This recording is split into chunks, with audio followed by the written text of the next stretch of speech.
예, 우리가 여러 주가 지났습니다만은 사도행전 말씀을 계속해서 강의하도록 그렇게 하겠습니다. 우리가 2장까지 보면은 예루살렘에 이제 오순절 사건을 통해서 교회가 만들어지는 그런 사건이 소개되어 있습니다. 거기 보면 이제 베드로가 설교를 하고 그리고 하루에 3,000명씩 회개하는 그런 큰 역사가 일어난 걸 볼 수가 있습니다. 오늘 3장에는 두 번째 베드로의 설교가 이제 이어지는데 베드로의 설교를 하기 전에 베드로를 통해서 일어나는 놀라운 한 사건을 소개하고 있습니다. 이것을 통해서 많은 사람들이 모여들었죠. 큰 기적을 일으키니까. 사람들이 모여들었을 때 베드로가 다시 두 번째 설교를 하는 걸 볼 수가 있습니다. 첫 번째 설교를 통해서는 예루살렘 교회가 아주 부흥하는 예루살렘 교회가 아주 정말 놀라운 역사를 목도하게 됩니다.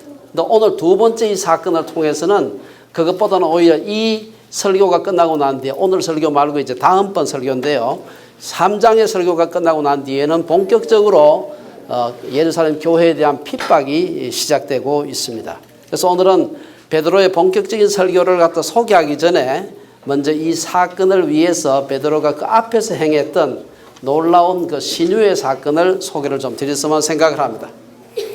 우선 이 신유 사건, 안전뱅이가 일어나는 그 사건을 생각하면서 이 사건에 동원된 사람들이 몇 사람들이 있습니다. 이 사람들을 좀 소개하면서 이것이 우리들에게 주는 교훈을 좀 생각했으면 생각을 합니다. 우선 첫째 우리가 생각해 볼 수 있는 사람은 베드로와 요한입니다. 1절, 4절, 6절, 7절에 보면은 베드로와 요한이 어떤 일을 했고 어떻게 병자를 고쳤는가 하는 얘기가 나오고 있습니다. 우선 첫째 볼 수 있는 것은 이 베드로와 요한은 기도에 힘쓰는 그런 자들이었습니다. 1절에 보면은 제9시 기도 시간에 이들이 성전에 기도하러 갔다 그런 말이 나옵니다. 이 유대인들은 하루에 3번씩 기도를 했는데 이 3시, 6시, 9시입니다. 유대인들은 아침 6시부터 시작해서 오후 6시까지를 12개로 나누어서 12시간으로 나누어서 3시 같으면 오전 9시를 말하고 6시 같으면 정오를 말하고 그 다음에 오늘 여기서 얘기하는 제9시는 오후 3시를 말합니다. 오후 3시에 기도하러 이제 이 성전에 올라가게 된 것입니다. 사실 이때 교회가 막 탄생하고 있었지만 이 베드로와 요한은 유대인들의 그 습관, 유대교의 관습을 따라서 기도하러 성전에 올라갔습니다. 우리가 시간을 정해두고 기도를 하는 것은 아주 좋은 전통이라고 할 수 있습니다. 기도라고 하는 것은 언제 어디서 해도 하나님께서 들으시지만 특별히 성전에 올라가서 하루에 3번씩 우리가 그렇게 하지 못한다 할지라도 시간과 장소를 정해서 기도하는 것은 아주 좋은 습관이라고 할 수 있습니다. 우리가 구약에 보면은 우리가 잘 아는 다니엘이라는 사람이 나옵니다. 이 사람도 보면은 포로로 잡혀가가지고 있으면서도 힘든 상황이죠. 그 상황에서도 하루에 3번씩 기도했다 하는 말이 나오고 있습니다. 심지어 다니엘서 6장에 보면은 다리오 왕이 통치할 때 만일에 이 왕 외에 다른 사람이나 신에게 기도하거나 절을 하면은 사자굴에 던져넣겠다. 이런 어명이 내려졌음에도 불구하고 성경에 보면은 다니엘이 떳떳하게 창문을 열어놓고 예루살렘을 향해서 다 보도록 해놓고 하루에 3번씩 기도했다. 그런 얘기가 나오고 있습니다. 일반적인 교회들은 새벽 기도회를 모입니다만 저희 주빌리 채플은 이 건물의 특성상 또 주중에는 저희 건물이 우리가 쓸 수 없기 때문에 모이지 못하고 있습니다. 대신에 이제 토요일 아침에 우리가 메아리 기도회를 모이는데 왜 메아리 기도회를 하는지 여러분 아세요? 한 사람의 기도회 메아리가 끝나기 전에 다른 사람이 그것을 받아서 기도한다 그런 뜻입니다. 그래서 릴레이로 계속해서 정하지 않고 가서 기도하는데 그렇게 기도하는 좋은 점은 뭔가 하면은 남을 위해서 중보 기도할 때 자기 머리에 생각나는 중보 기도만 하면 5분만 하면 끝나요. 대부분의 사람들의 경우는. 그런데 같이 모여가지고 중보 기도를 하게 되면 1시간을 해도 끝나지 않습니다. 여러분 중보 기도 1시간씩 중언부언하지 않고 반복하지 않고 해보셨습니까? 이 방법 외에는 굉장히 그렇게 기도하기가 어렵습니다. 물론 우리가 이렇게 함께 가정별로 또 매일 저녁에 가족들이 모여서 드리는 예배도 우리가 소홀히 해서는 안 될 것입니다. 그래서 첫째, 사도들이 이 큰 사건이 일어나기 전에 이들은 정기적으로 기도하던 사람. 두 번째, 이 사도들은 인간에게 가장 필요한 것이 무엇인지를 아는 자들이었습니다. 6절에 보면은 베드로와 요한은 은과 금을 요구하는 안전뱅이에게 나사렛 예수 그리스도의 이름으로 일어나 걸어라. 아마 실제로 돈도 없었을 겁니다. 사도들이 별로 돈이 없었기 때문에 돈도 없었겠지만, 그러나 그들에게 한 푼, 두 푼 적선하는 것하고는 비교할 수도 없는 그러한 그 적선이라고 할 수 있죠. 그를 위해서 놀라운 사건을 일으키는 걸 볼 수가 있습니다. 아마 약간의 구걸을 하는 사람에게 돈을 주었다면 약간의 도움이 될 수 있겠지만, 일어나 걸을 수 있게 만들 수 있다면 그는 다시는 구걸이 필요치 않는 그런 사람이 될 것입니다. 이처럼 복음이라고 하는 것은 임시 처방이 아니라 영구 처방을 하는 것입니다. 복음은 다만 영적인 그런 영적인 것만을 제공하는 것이 아니라 이런 육신적인 것까지도 영구적인 해답을 제시하는 것입니다. 흥미롭게도 4절에서 보면은 베드로와 요한은 안전뱅이를 고쳐주기 전에 뭐라고 얘기합니까? 먼저 그를 주목하여 보면서 우리를 보라. 이 안전뱅이를 보고 베드로와 요한이 서 있습니다. 앉아 있습니다. 안전뱅이니까 우리를 보라. 얼굴을 좀 쳐 눈과 눈을 아이 컨택트를 하라 하는 것을 요구를 하고 있습니다. 이 짧은 구절이지만 믿음이 전달되는 데 있어서 영적인 교감이 일어나기 전에 감정적이고 관계적인 교감이 필요한 것을 보여주고 있습니다. 아마 안전뱅이가 이 베드로와 요한을 이렇게 쳐다봤을 때 그 얼굴이 어땠을까?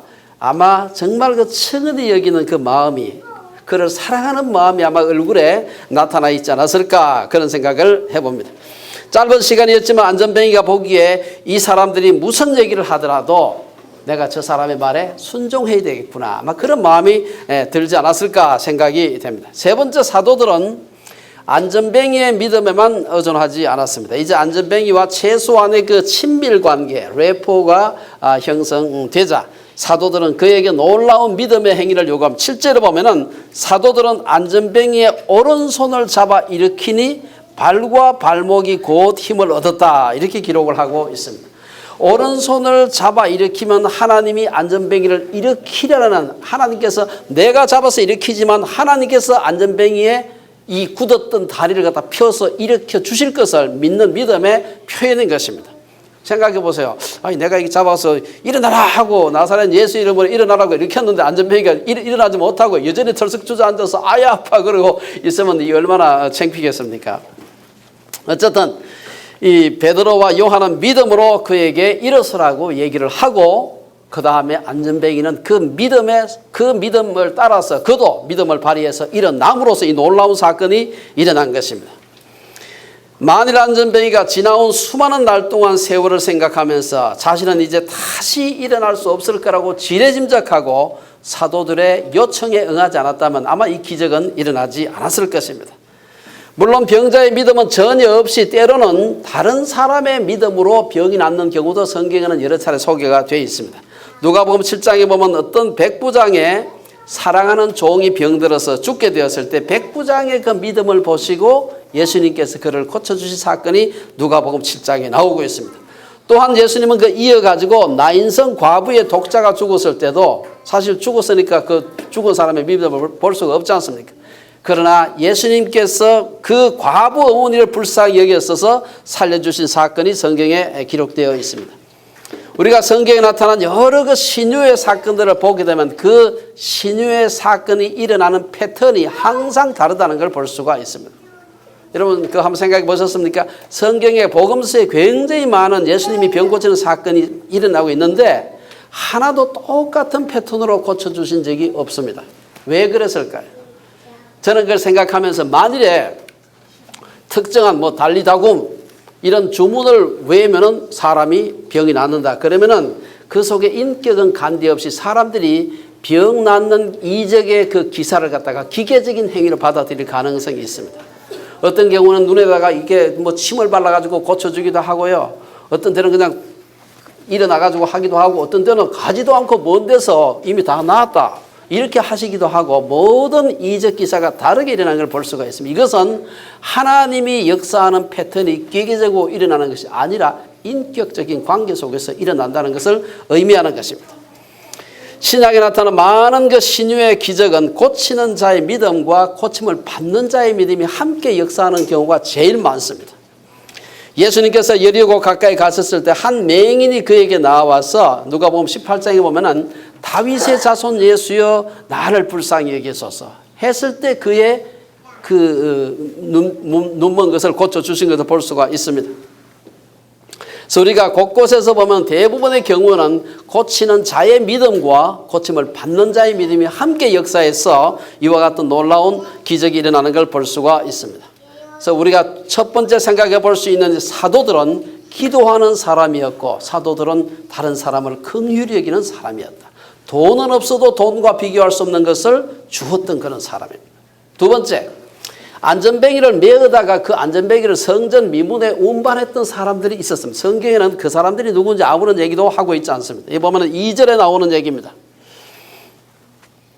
여기 보면 나면서 못 걷게 된 이를 성전 입구에 매다 주는 사람들. 여기서 미문이라고 하는 것은 이게 아름다울 미자입니다. 영어로는 beautiful gate입니다. 아마 성전에 들어가는 문이 여러 개가 있는데 그 중에 제일 아마 아름다웠던 문이었던 것 같아요.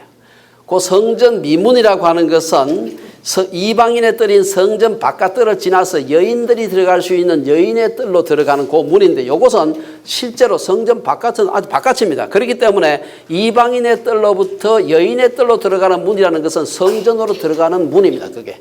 그 안에 들어가서 또 그 다음 또 들어가는 문이 있고 하는데 실제로 지금 여기서 미문은 성전에 들어가는 일종의 메인 게이트입니다. 여기에 사람들이 제일 많이 모여있을 것 같으니까 구걸을 하려면 지나가는 사람이 많은데 앉아서 구걸을 해야 되지 않겠어요? 그래서 거기다가 매다 놓은 것입니다.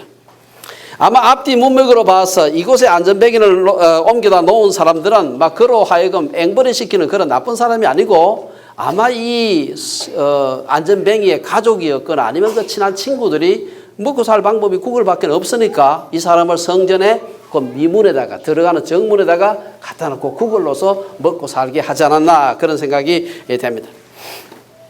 특정한 사람이나 장소에서만 신유가 일어난다고 해서는 안 되겠지만 하나님께서는 신유를 일으키실 때 특정한 장소에서 일으키는 경우가 꽤 많이 있습니다. 성전의 미문에 이들이 갖다 놓아서 거기서 놀라운 신유의 역사가 일어났는데 우리 주변에도 보면은 하나님께서 병 고치는 데 특별한 사람을 사용하는 경우가 있는 것을 볼 수가 있습니다. 우리 모두가 다 기도하면 하나님께서 들으시지만 특별히 어떤 사람을 통해서 병 고치는 역사가 강하게 일어나는 경우가 있는 것을 볼 수가 있습니다.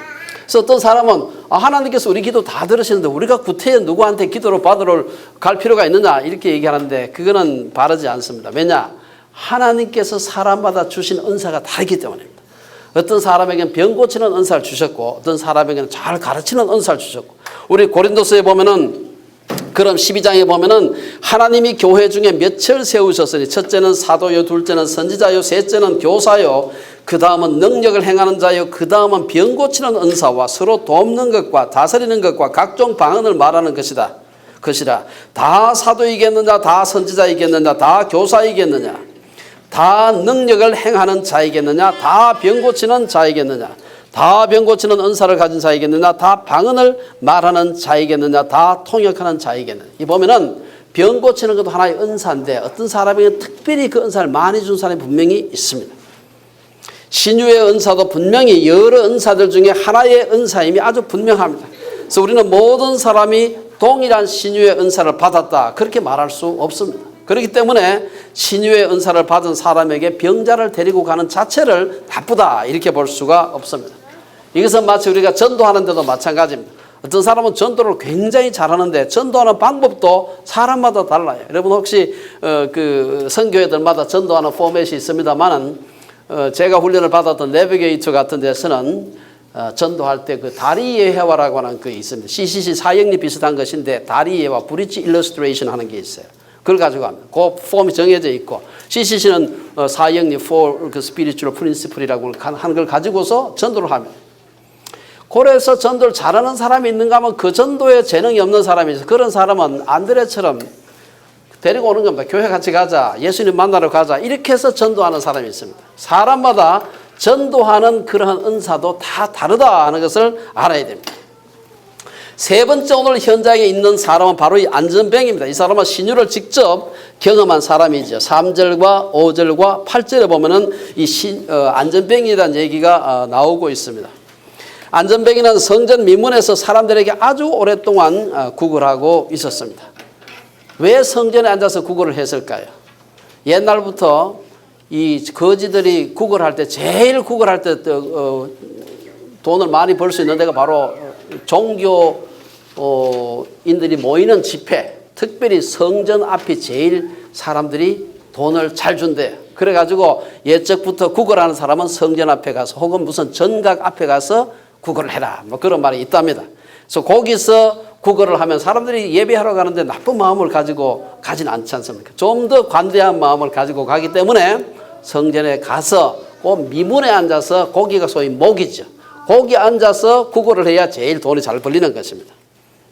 오늘 여기서 보면은 2절에서는 그를 안전뱅이를 소개하면서 나면서 못 걷게 된 이렇게 표현하려고 했습니다. 이것은 누가가 앞뒤에 여러 가지 말들을 좀 표현을 하고 있는데 이 사건이 부인할 수 없는 하나님의 기적임을 강조하기 위해서 이 표현을 하는 것입니다.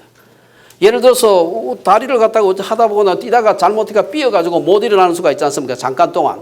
그럴 수도 있고 또 후천적으로 뭐 교통사고가 난다든지 어디 떨어져서 다칠 수도 있는데 그런 거는 그래도 좀 고치기가 쉬운 것입니다. 그런데 아예 엄마 뱃속에서부터 불구가 돼서 나와가지고 태어나서부터 한 번도 일어서 본 적이 없고 다른 사람이 게다가 거기다가 매어다 줘야 거기 가서 구걸도 할 수 있는 정도니까 이거는 도저히 이거는 뭐 조그만 질병이 아니다. 이것을 고친 것은 확실하게 하나님의 대단한 기적이 아니면 도저히 고칠 수 없는 것을 강조하고 있는 것입니다. 그리고 그곳에서 오랫동안 그가 구걸을 했기 때문에 성전을 드나드는 사람들은 다 아는 겁니다. 그 사람이 늘 그곳에 앉아서 구걸하던 그 사람. 그렇기 때문에 그 사람이 고침을 받았을 때 그렇게 큰 소동이 났던 것입니다. 당시에 많은 사람들은 나면서 불구로 태어난 사람들은 혹 부모의 죄가 불교 같으면 전생에 무슨 죄가 있어서 그런 게 아닌가 그런 생각을 하고 있었습니다. 그래서 오늘 본문에서 나면서 못 걷게 된 이라는 표현은 이 사람은 하나님의 기적이 아니면 절대로 일어설 수 없는 사람이라는 것이 은연중에 그 속에 깔려 있습니다. 그런데 이 사람이 바로 베드로와 요한을 만남으로 나면서부터 그가 가지고 있었던 불치의 불구로부터 벗어나게 된 것입니다. 오늘 본문의 짧은 구절을 살펴보면 이 사건 속에 그의 믿음의 성장 과정이 엿보이는 것을 볼 수가 있습니다. 처음에 그는 어떻게 했습니까? 다만 구걸하기 위해서 안전뱅이는 어차피 손댈 수가 없고 다만 한 푼이라도 더 벌기 위해서 사람들 앞에 손을 내밀던 그런 사람이었습니다. 3절에 보면은 그가 베드로와 요한이 성전에 들어가려 함을 볼 때 그때도 저 사람들도 또 예배하러 가는 사람들이겠구나 생각하고 한 분 주십시오 하고 손을 내밀며 그들을 쳐다보았습니다. 하지만 그가 지금 만났던 이 베드로와 요한은 지금까지 다른 사람들하고는 전혀 다른 사람이었습니다. 그들에게서 무엇을 얻을까 하여 바라보았지만 그는 베드로와 요한으로부터 한 푼도 받지를 못했습니다. 하지만 그들을 통해서 그는 이 세상에서 가장 귀중한 것을 얻게 되었는데 다시는 구걸할 필요가 없는 성한 몸을 얻게 된 것입니다. 여기서 우리가 안전뱅이나 신앙의 초보를 상징한다고 할 수 있습니다. 그는 성전에는 나왔지만 안으로 들어가서 하나님을 만나지 않고 성전 문 입구에 앉아서 오는 사람들한테 한 푼 구걸하는 사람은 어쩌면 오늘 우리가 처음 예수를 믿고 교회 나오는 사람이라고 볼 수가 있습니다. 많은 사람들이 오늘날 그 교회 개척하기가 어렵다 그러죠. 왜 개척하기가 어렵습니까? 사람들이 교회에 가게 되면은 개척교회 가게 되면 유년부 유치부도 없죠. 에어컨도 제대로 안 나오죠. 장소도 협소하죠. 바깥도 시끄럽죠. 사람들이 안 오는 것이죠. 그러니까 사람들이 어떻게 해서 교회를 갑니까? 자기의 유익을 위해서 교회를 많이 갑니다. 사업하는 사람들은 고객을 많이 얻을 수 있는 교회를 선택하고 청년들은 시집장가 갈 수 있는 사람 만나기 좋은데 가게 돼 있고요. 정치인들은 어떻게든 가서 표박거리 할 만한 그런 교회, 사람들 많아야 되죠. 그래야 표를 한 푼이라도 더 얻지 않습니까? 그런 교회에 가고 싶은 것입니다. 이는 자기 희생보다는 한 푼의 적선을 위해서 성전의 미문에 앉아있는 안전뱅이와 다를 바가 없다. 그런 의미에서 본다면 저는 우리 주빌리 성도들은 아무것도 해당하지 않습니다. 여기 와가지고 국회의원 될 수도 있는 것도 아니고요. 여기 와서 뭐 장사 잘할 수 있는 그런 사람도 많이 모이지도 않고, 여기 와서 장가는 혹시 잘 갈지 모르겠습니다만 어쨌든 별로 여기 와서 유익 볼 게 없는 데입니다. 우리는 하나님을 위해 자기 것을 손해보고 다른 사람들을 섬기기 위해 교회에 오기로 작정하는 날부터 영적으로 성숙해 갈 수 있음을 알아야 합니다. 교회 가서 뭔가 내가 세상적인 이익을 보겠다 생각하면 그때까지는 저 성전 미문에 앉아서 한 푼 달라고 적선하는 그 안전뱅이 신세에 자기가 있다, 이렇게 생각하시면 되는 것입니다. 한 푼의 적선이 아니라 온전하고도 진정한 영적 성숙을 얻는 것이 훨씬 더 귀하고 값지다는 것을 알아야 하는 것입니다. 그렇게 되면 8절에서는 안전뱅이가 뛰어서서 걸으며 그들과 함께 성전으로 들어가면서 걷기도 하고 뛰기도 하며 하나님을 찬송하는 것처럼 우리 역시 어떤 환경에 처하더라도 뛰어서 걸으며 하나님을 찬송할 수 있게 될 것입니다. 네 번째로 등장하는 사람은 이 안전뱅이로 인해서 놀라는 무리들입니다. 9절, 10절, 11절 보면 그 얘기가 나오고 있습니다. 여기 보면은 이 안전뱅이가 걷는 것과 하나님을 찬송하는 것을 보고 정말 놀란 것은 안전뱅이가 제일 많이 놀랐겠죠. 두 번째로 많이 놀란 사람은 그를 날마다 성전문에서 구걸하는 안전뱅이로 보았던 다른 사람들이었습니다. 오랜 세월 동안 그곳에서 구걸했기 때문에 성전에 기도하고 오거나 제사를 드리러 오는 사람들은 다 그를 알고 있었습니다. 그런데 어느 날 그가 갑자기 벌떡 일어나서 막 손을 들고 찬양을 하면서 뛰는 것을 보고서 정말 사람들은 놀랐습니다. 그러다 보니까 10절 말씀처럼 안전뱅이를 누가 고쳤는지 왜 고쳤는지 보다도 성전 미문에 앉아 구걸하던 사람에게 일어난 이 일로 인하여, 오늘 본문에 보면은 일어난 일로 인하여 심히 놀랍게 되었다. 11절에 보면 무리들이 많은 가운데서도 병나은 안전뱅이는 베드로와 요한을 지목하여서 자신의 병을 고친 사람이 이 사람이다. 베드로와 요한을 붙잡았다, 이렇게 되어 있습니다. 성경 오늘 표현에 보면 붙잡았다. 베드로와 요한이 내 병을 고쳤습니다. 내 안전뱅이 된 것을 고쳤습니다. 그렇게 말하지 않고 붙잡았습니다. 제가 생각을 가만히 해봤습니다. 왜 붙잡았을까? 말은 할 줄 아는데 생각해 보니까 성전이, 여러분 혹시 그 성전의 크기를 생각해 본 적이 있습니까? 성전이 생각보다 크지 않습니다. 문도 별로 크지 않고요.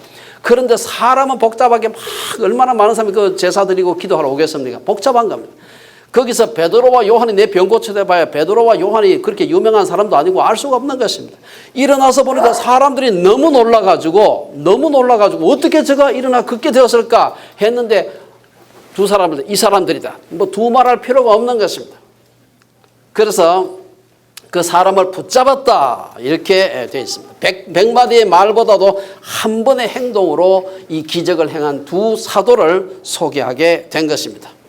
11절에 보면 솔로몬의 행각이라고 하는 말이 나오는데 이것은 이방인의 뜰 동편을 따라 성전 바깥에 일종의 부속 건물처럼 되어 있는 것입니다.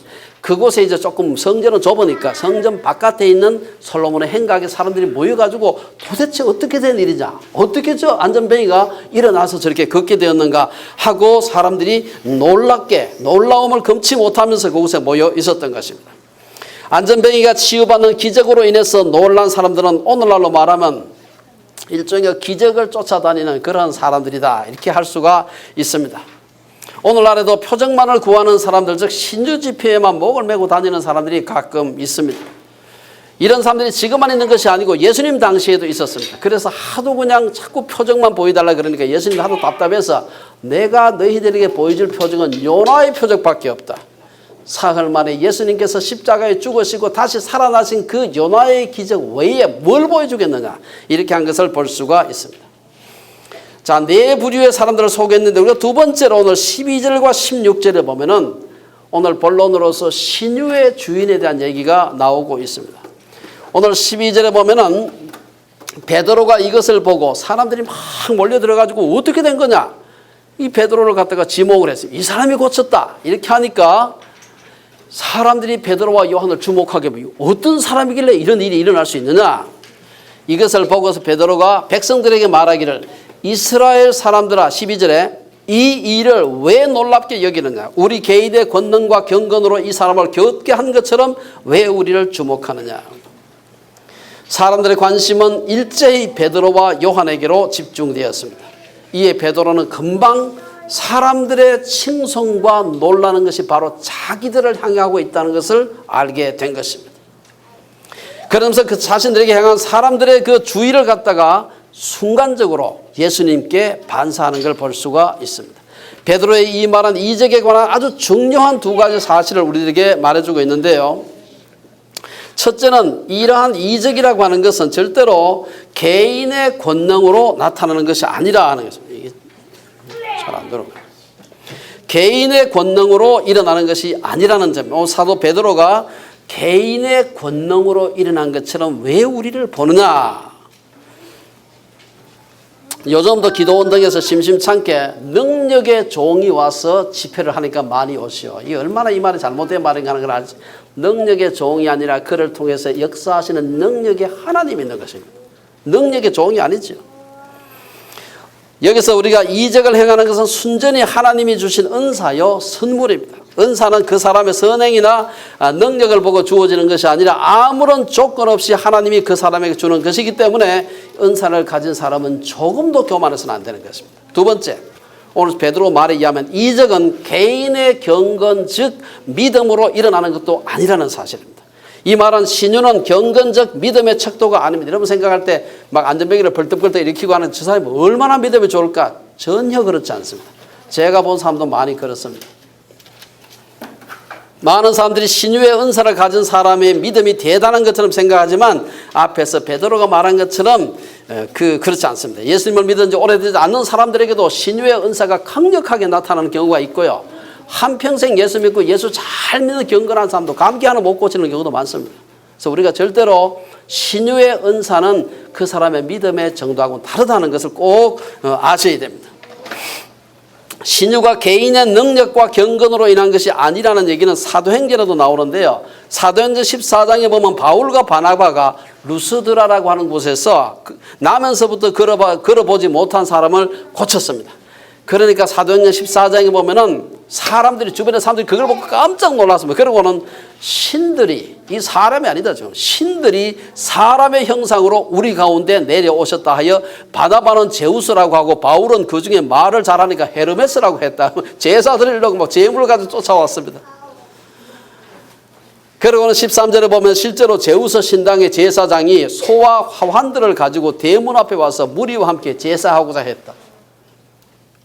요새 같으면 얼른 이단 교주 될 텐데 그렇지 않았습니다. 하지만 베드로와 요한처럼 바울과 바나바 역시 가만히 있잖아. 오래 있게 되면 안 되겠다 싶으니까 재빨리 옷을 찢고 무리 가운데 들어가서 소리 지르며 말하기를 여러분이여 어찌하여 이러한 일을 하느냐. 우리도 여러분과 같은 성정을 가진 사람이라. 여러분에게 복음을 전하는 것은 이런 헛된 일을 버리고 천지와 바다와 그 가운데 만물을 지으시고 살아계신 하나님께로 돌아오게 함이라 하고는 그 끝에 보면 18절에 보면은 겨우 무리를 말려 자기들에게 제사를 못하게 하니라. 하지만 베드로와 요한, 바울과 바나바는 달리 오늘날 보면은 신유의 은사를 가졌던 사람들이 얼마나 많이 넘어지는지 모릅니다. 가장 많이 넘어진 것이 바로 물질의 유혹입니다. 여러분 생각해 보세요. 말기암 환자라서 병원에서 한 달 못 갑니다 했는데 누가 기도해서 나았어요. 그 사람이 아무리 가난하더라도 땡빛 내가지고 헌금하지 않겠습니까? 이걸 갖다가 넙죽넙죽 받다 보면 사람이 물질의 유혹에 넘어지는 것입니다. 제가 보니까 그 마민중학교의 그 이재록 씨는 아예 기도하기 전에 미리 선금을 받는데 선금을 받으러 기도가 해가지고 나면 좋은데 안 나도 안 돌려준대. 이것 때문에 얼마나 문제가 되는지 모릅니다. 우리 한국의 아주 큰 교회 목사님도 몇 억을 갖다가 주면 내가 기도해 주겠다 했는데 몇 억 내고 난 뒤에 기도를 받았는데 안 나간 겁니다. 그래서 반환 소송하고 하는 걸 제가 신문에 읽은 적이 있습니다.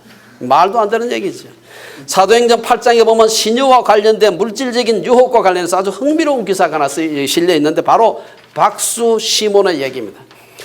그가 가만히 박수는 점쟁이입니다. 이 점쟁이 시몬이라는 사람이 가만히 보니까 사도들이 손을 얹어서 기도를 하니까 성령을 받고 막 방언도 말을 하고 놀라운 기적이 나타나는 게 야, 저 재주가 나한테 있으면 엄청나게 돈 벌어야 되겠구나. 이게 비즈니스 마인드가 팍 발동을 했어요. 그래가지고 아마 굉장히 많은 돈을 아마 오프했겠죠. 나한테 그 능력 좀 팔아라. 그 얘기가 사도행전 8장에 나옵니다. 그래서 그 보면은 사도들의 안수로 성령 받는 것을 보고 돈을 들여 이래대. 제 생각에 돈이 엄청나게 요새 그다만 몇 억 안 줬겠나 싶어요. 이래대 이 권능을 내게도 주어 누구든지 내가 안수하는 사람은 성령을 받게 하여 주소서. 얼마나 돈 많이 벌게. 여러분 예를 들어서 5억 주고 샀다 그러면 50억 벌 자신이 있기 때문에 5억 주지 않겠습니까? 5억 주고 샀는데 1억밖에 못 벌었다 그러면 마이너스 되죠. 하지만 이 일로 인해서 시몬은 베드로에게 아주 호된 꾸지람을 줬습니다. 베드로가 이르되 네가 하나님의 선물을 돈 주고 살 줄로 생각하였으니 네 은과 네가 함께 망할지어다. 가서 사진은 거래가 성사되기는 큰 저주를 받은 것을 볼 수가 있습니다.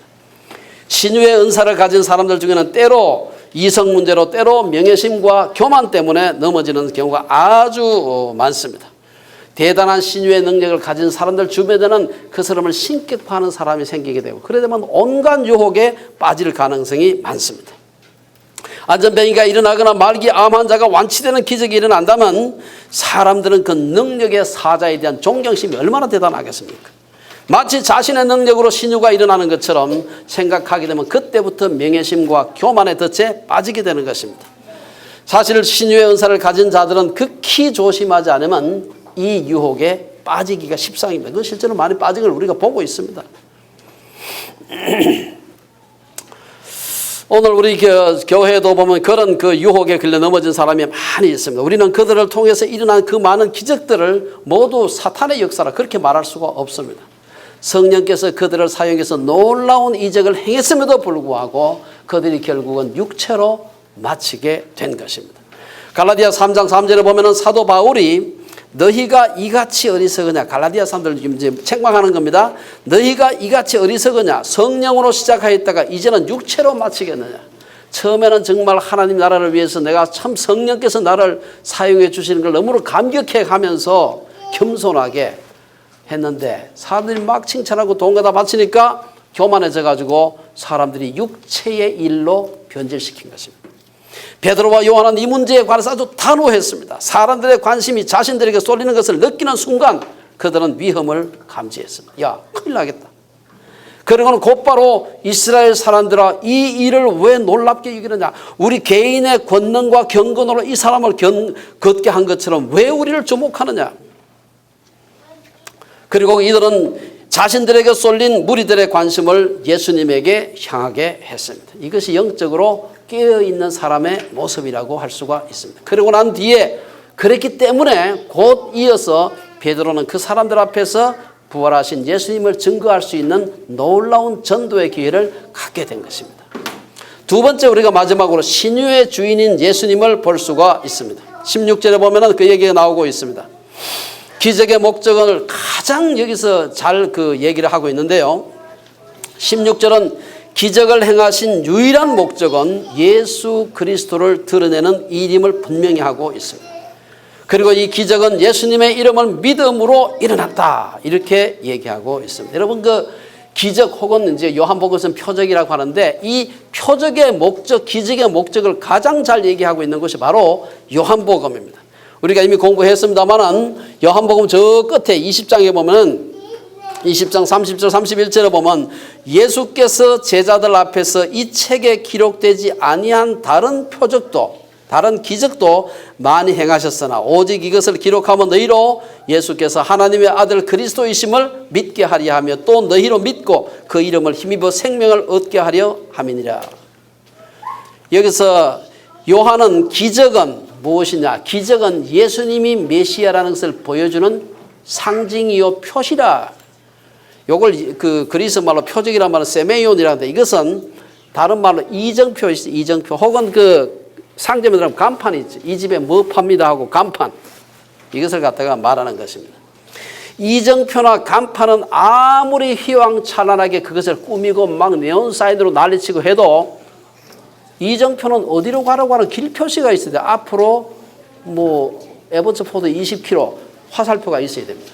그것도 없이 이정표 자체에만 잔뜩 그냥 꽃바구니 갖다 달아놓고 난리쳐도 그건 아무런 소용이 없는 것입니다. 이정표를 아무리 비싼 것으로 만들어도 마땅히 가르쳐야 할 방향을 가르치지 않는다면 쓸모가 없는 것입니다. 그런 이정표나 간판은 어떻게 해야 되겠어요? 없어야 되죠. 뽑아가지고 불에 태워야 됩니다. 성경에서 표적이 가르치는 바는 바로 예수 그리스도다는 사실입니다. 아무리 대단한 기적을 행하더라도 실컷 기적 행하고 사람 안전병이 일어서고 말기암 환자 나았는데 가만히 보니까 지 행하는 그 기적 행하는 사람 와 대단한 능력의 종이다. 이것만 나타나면 이 실패한 겁니다. 성경에서 은사를 표현하는 그리스 단어는 카리스마라는 단어를 사용하는데요. 이 은사를 영어로는 갖다가 기프트라고 표현하고 있습니다. 기프트가 뭡니까? 선물입니다. 여러분 특별한 재능이 있는 사람을 무슨 사람을 gifted person이라고 얘기합니다. 천재도 gifted person입니다.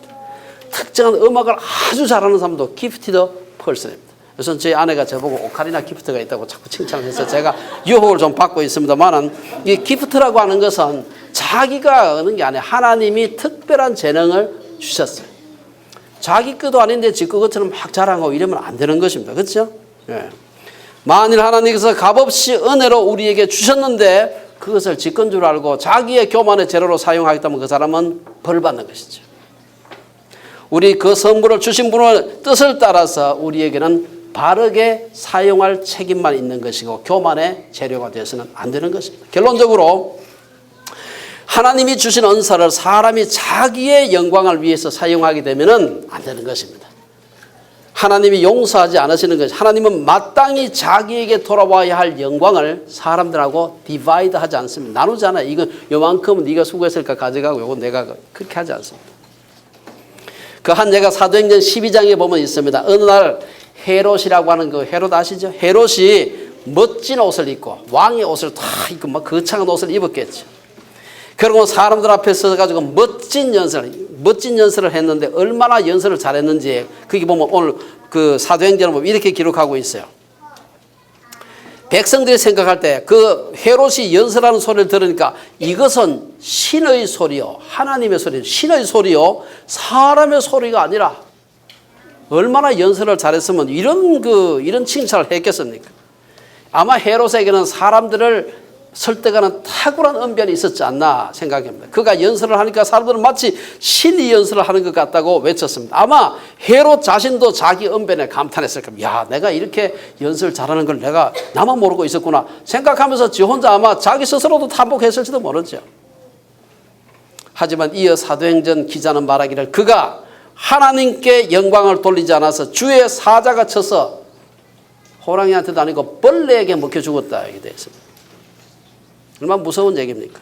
오늘 본문에서는 베드로와 요한을 통한 병고침의 기적을 소개하고 있습니다. 그렇지만 어디 신유의 은사만이 사람을 교만하고 넘어지게 하게 하는 것이 아닙니다. 사실 우리에게 주신 모든 은사들은 무엇이나 모두 교만의 소재가 될 수가 있습니다. 저처럼 공부를 업으로 하는 사람들은 자신이 남들보다도 공부를 잘하고 좋은 연구 업적을 내니까 내가 참 굉장한 사람이구나 이 교만해지고 넘어질 수가 있습니다. 또 남들보다도 탁월하게 사업을 잘하는 사람은 저 사람들은 뭐 맨날 망하는데 난 잘하네 이렇게 되면 넘어지는 것입니다. 어떤 사람은 심지어 제 주변에 보니까 어떤 사람은 미스 코리아 됐다고 해가지고 얼마나 교만해지고 얼굴 이쁜 게 자기가 뭐 만들었습니까? 타고났지. 교만해가지고 넘어지는 사람도 있습니다. 하지만 우리들에게 주신 모든 은사는 예수를 믿는 사람이건 안 믿는 사람이건 그리스도를 드러내라고 하나님께서 우리에게 주신 기프트요, 은사요, 상징입니다. 표적입니다. 발이 손을 부러워하거나 코가 눈을 부러워하지 않는 것처럼 하나님의 교회에서 서로 다른 은사를 가진 사람들끼리 비교할 필요도 없고 컴플렉스 가질 필요도 없습니다. 주일학교 교사가 성가대원을 부러워할 필요가 없고 성도들이 목회자를 부러워할 필요가 없습니다.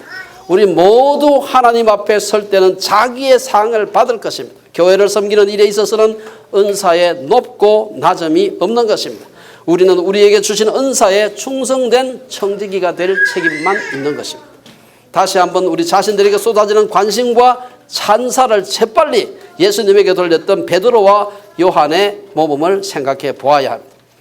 우리들에게는 사람들의 관심을 예수 그리스도께로 돌리게 할 수 있는 어떤 은사가 있는지 살펴봐야 됩니다. 나는 은사가 하나도 없다. 그것도 교만입니다. 우리 모두가 다 크든 작든 하나님을 사람들에게 인도할 수 있는 크고 작은 은사가 다 있습니다. 혹 그로 인해서 마음으로나마 다른 사람들에 대해서 우쭐한 마음을 갖게 되지는 않았는지 우리가 생각을 해봐야 됩니다. 베드로와 요한이 자신들에게 쏟아지는 스포트라이트를 예수님께 돌림으로 이어지는 본문에서, 우리 다음번 설교에서 살펴볼 텐데, 이어지는 본문에서 놀라운 두 번째 전도의 기회를 가졌던 것처럼 주어진 은사를 통해 오직 믿음의 주가 되시는 예수 그리스도만을 드러내는 우리 주빌리의 온 성도들이 되시기를 축원합니다. 기도하겠습니다.